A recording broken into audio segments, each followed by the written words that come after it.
What's up? What's up? What's up? Good morning, my good people. Good morning. This is day 17. I'm a little day. Well, I'm gonna do 2 today, but I'm gonna do this morning to cover for yesterday because I did yesterday's to cover for the day before.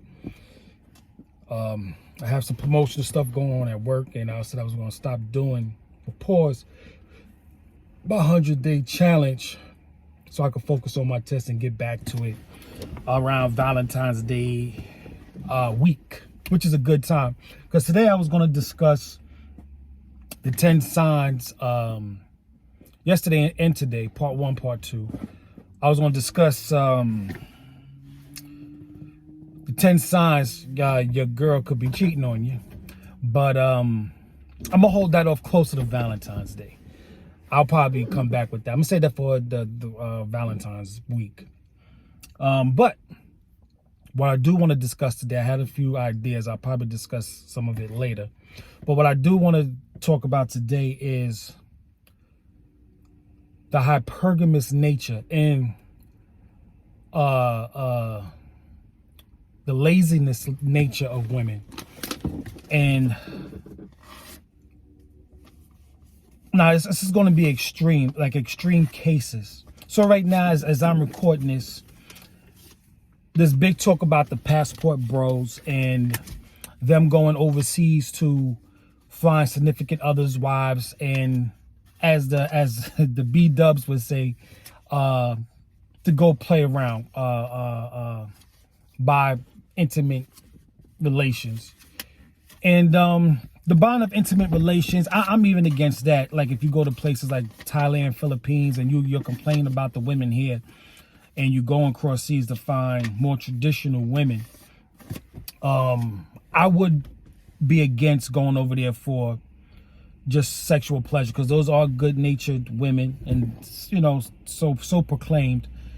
So why would you want to go over there and mess that up, especially at the time where the world is open to the internet and social media? You know, they will eventually catch on to what, or they would be pushed forward into this world of, or dilemma of what this Western woman is going through, and even exacerbated with the black B-dub, as my man Black Ram would say. So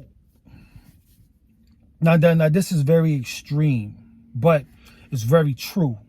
So men will travel across the world to go find a mate because a suitable partner can't be found locally, right? Or even nationally, right? Because the mind frame, and however we got here, but the mind frame is pretty distorted. Women now are going through some sort of dysmorphia, a hell of a lot of delusion, very impractical, very, you know, they just fantasize like Disney princess fantasy on steroids right now. And all of it is working against their best interests. But nonetheless, though, life moves on and we got things to do. And right now, the passport bros are taking a lot of heat because they are traveling to places, like I said, Thailand, Philippines, Brazil, Colombia, parts of Asia, South America, to find a partner or wife, right? And I commend the men for doing this. And I'll tell you why. Like I said, my hats is off to him.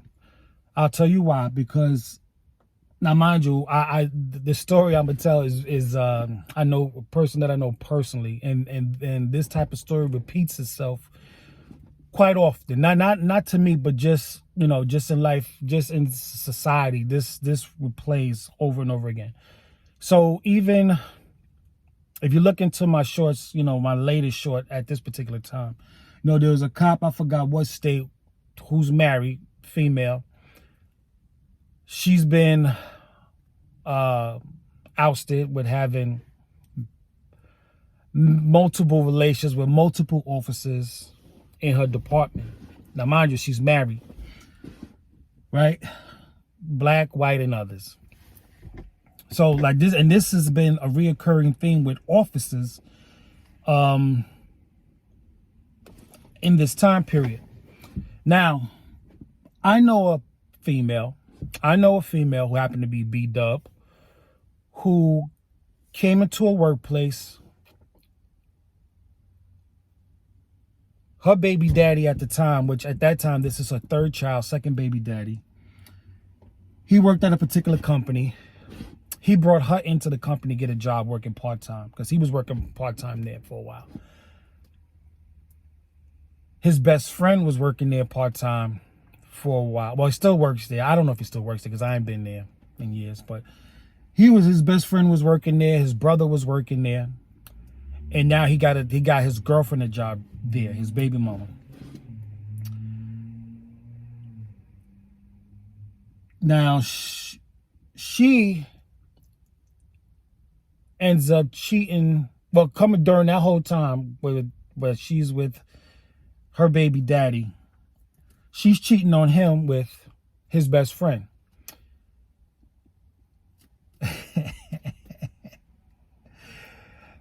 And after that whole situation, because I'm trying to stay anonymous and trying not to say names and places, but you know, it's kind of hard to kind of edit yourself as we go.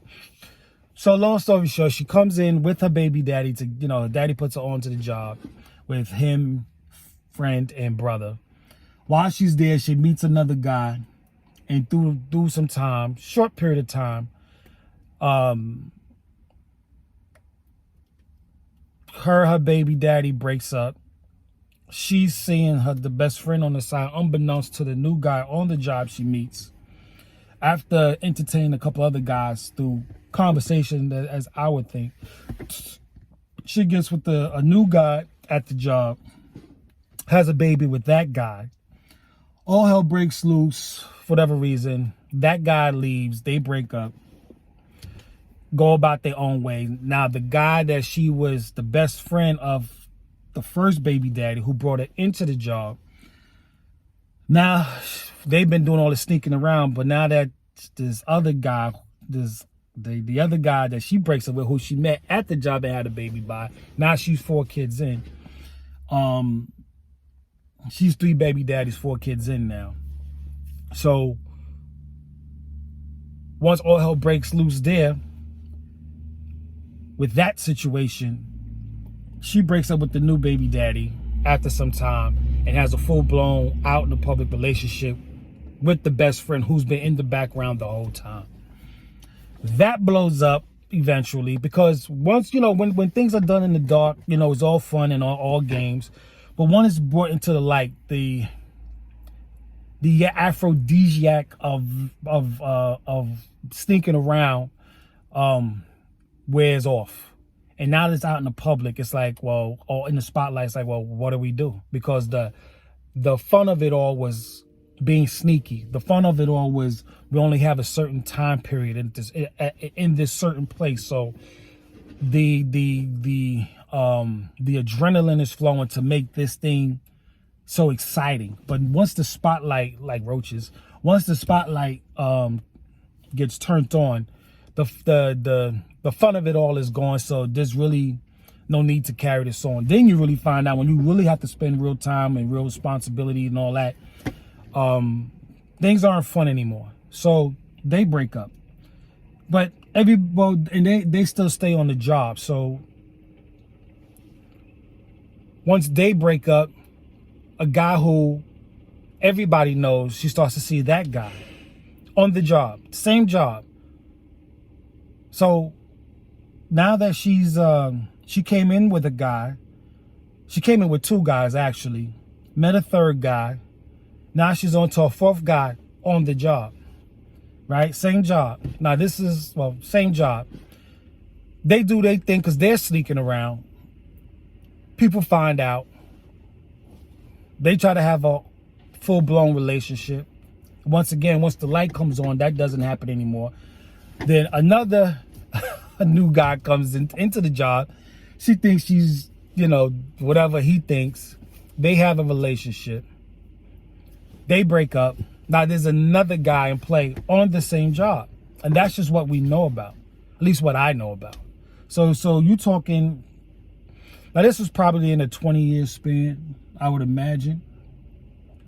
2 guys, then another 3. So that's 5 guys in one job. 5 guys, 2 babies on the same goddamn job.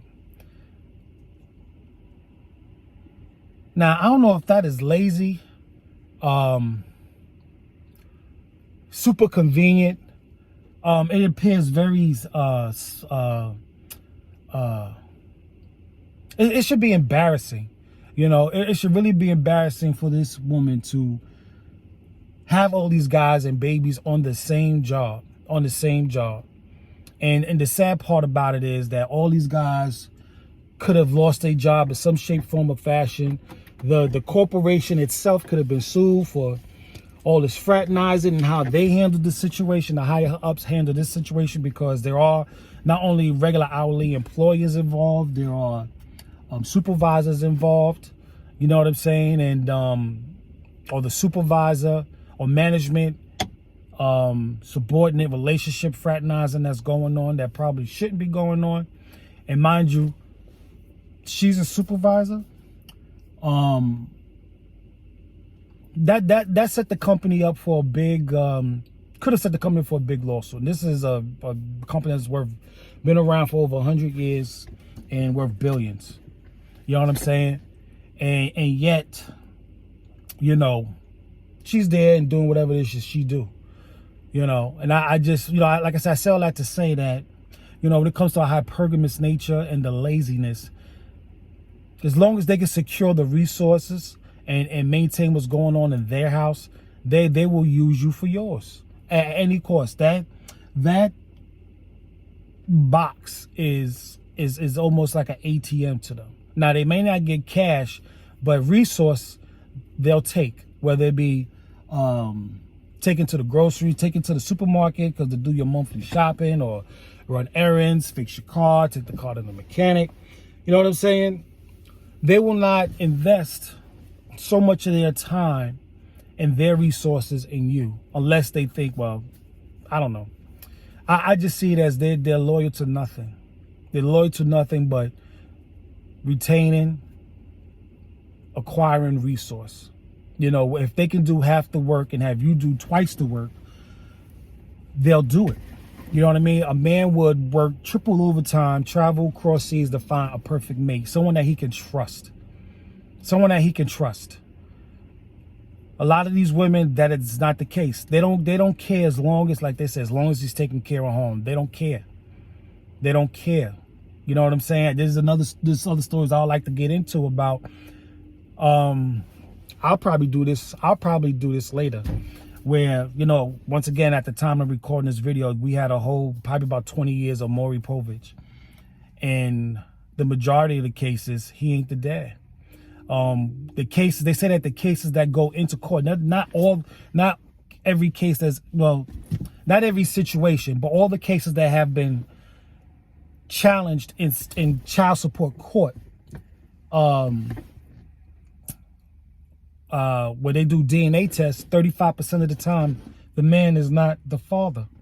35%. And those are the cases that they take to court that are challenged in court. A lot of times guys don't challenge because they don't want to have this, you know, guys would be shamed for requesting such a test because a girl will assume that you're calling them a hoe, as opposed to you just want to be sure.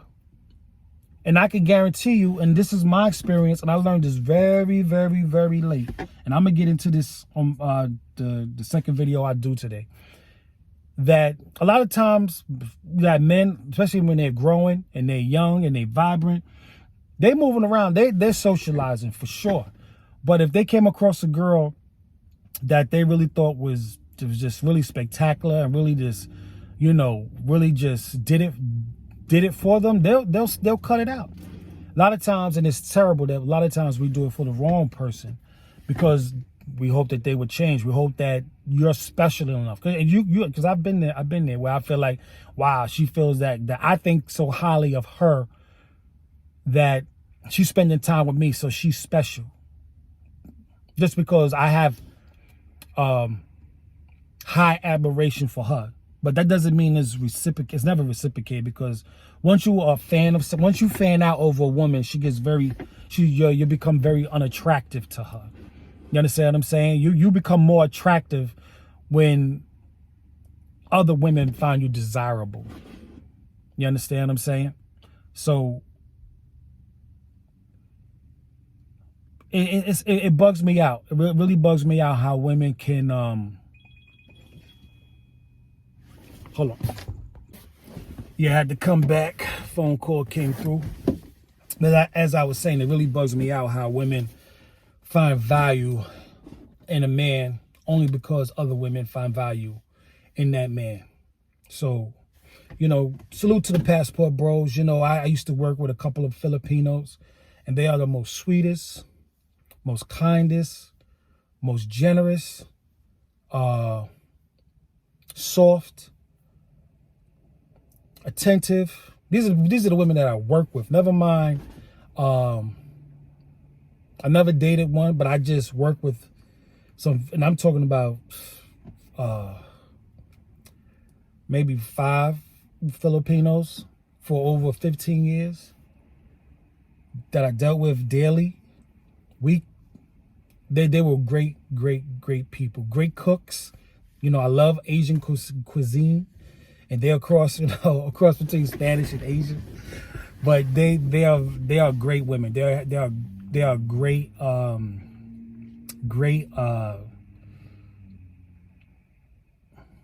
great people. Just really great people. Really great people. Great natured people. Traditional. So I get it. I really get it. You know, like I said, there's a quote MTR has that I wrote down. I'm gonna pull it out for my second video today.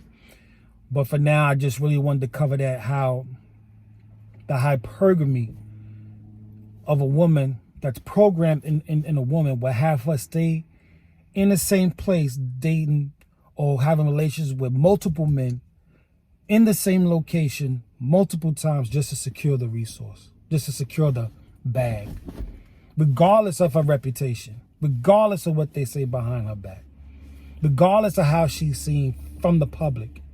You understand what I'm saying? She would do what she has to do to get what she wants. As easy as possible. Men will work triple time and will travel triple miles just to secure the loyalty. The bag is easy. We're going to bust our back for the bag. You know what I mean? But we're going to travel. We're going to invest in the right person. And a lot of times we're doing too much hoping. Now, if you look at the record, you can, do the numbers. If you look at it as a business, because marriage could be a business. I was just listening to or watching a video O'Shea had, and he was talking about, it might be too expensive to be single nowadays.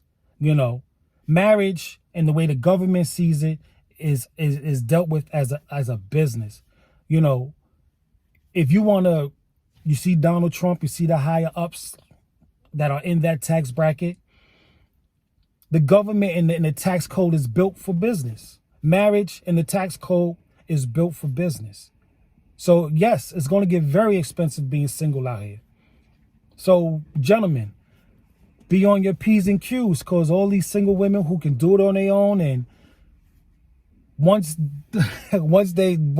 Big Daddy starts giving them supplemental money and starts shutting off that, and men start being more careful about where they lay their seed, the child support, or men start contesting more in the child support courts and start demanding DNA testing, the well is going to dry up, baby, and you're going to become more valuable, more valued, more sought after. So gentlemen, you're going to have to be on your P's and Q's. If you're going across seas or down South America to find your beloved, please be gentle and kind to them, because they are a special people and they all we have left. But if you do plan to partake in this Western woman, make sure you do your in the background check on them. All right? Because there ain't no loyalty in this love. There ain't no love. There ain't no loyalty. You understand what I'm saying? So don't let a big butt and a smile fool you. I'll see y'all later on. It's your boy Brian Keith. And like I say, be proactive, be productive, and most definitely be positive. All right? So I'm going to see y'all a little later. I love y'all. Please like and subscribe. I should have said that in the beginning, but please like and subscribe, please, because I'm on a mission. I'm on a mission. You know, I'm up for this promotion, and I should be focusing on that, but the ministry calls. So I'm here. All right? It's your boy Brian Keith. Peace.